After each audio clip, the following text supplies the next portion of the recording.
গত ৫ আগস্ট ছাত্র জনতার অভ্যুত্থানে আওয়ামী লীগ সরকারের পতন হয়। শেখ হাসিনা দেশ ছেড়ে ভারতে চলে যান। সরকার পতনের পর আওয়ামী লীগের বেশিরভাগ মন্ত্রী, সংসদ সদস্য, নেতাকর্মী আত্মগোপনে চলে যান। অনেকে দেশ ছেড়ে পালিয়েছেন বলে ধারণা করা হয়। এবার তাদের অনেকের দেখা গেল লন্ডনে। সাবেক প্রধানমন্ত্রী শেখ হাসিনার ভার্চুয়াল সমাবেশের দর্শক সারিতে ক্ষমতাচ্যুত আওয়ামী লীগের কয়েকজন মন্ত্রী, প্রতিমন্ত্রী, সংসদ সদস্যকে দেখা গেছে। সেখানে সাবেক এক মন্ত্রিপরিষদ সচিবকেও দেখা গেছে। সমাবেশের দর্শক সারিতে যাদের বসে থাকতে দেখা গেছে তাদের মধ্যে আছেন সাবেক মৎস্য ও প্রাণী সম্পদ মন্ত্রী আব্দুর রহমান, সাবেক প্রবাসী কল্যাণ ও বৈদেশিক কর্মসংস্থান প্রতিমন্ত্রী শফিকুর রহমান চৌধুরী, সাবেক সংসদ সদস্য হাবিবুর রহমান হাবিব, সাবেক মন্ত্রিপরিষদ সচিব কবির বিন আনোয়ার। রোববার ইস্ট লন্ডনের ইমপ্রেশন ভেন্যু হলে যুক্তরাজ্য আওয়ামী লীগের আয়োজনে শেখ হাসিনার ভার্চুয়াল সমাবেশ হয়।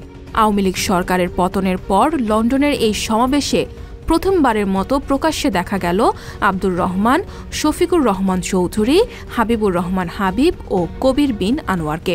আওয়ামী লীগের সভাপতি মণ্ডলীর সদস্য আব্দুর রহমান ফরিদপুর ১ আসনের সংসদ সদস্য ছিলেন।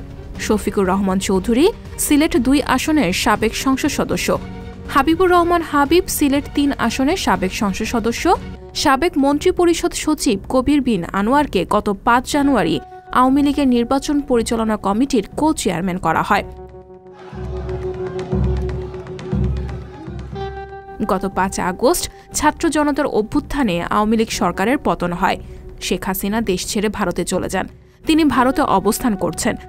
সরকার পতনের পর আওয়ামী লীগের বেশিরভাগ মন্ত্রী, সংসদ সদস্য, নেতাকর্মী আত্মগোপনে চলে যান। অনেকে দেশ ছেড়ে পালিয়েছেন বলে ধারণা করা হয়। এর মধ্যে গতকাল লন্ডনে শেখ হাসিনার ভার্চুয়াল সমাবেশে আব্দুর রহমান, শফিকুর রহমান চৌধুরী, হাবিবুর রহমান হাবিব ও কবির বিন আনোয়ারকে দেখা গেল। দেশে তাদের বিরুদ্ধে একাধিক মামলা রয়েছে।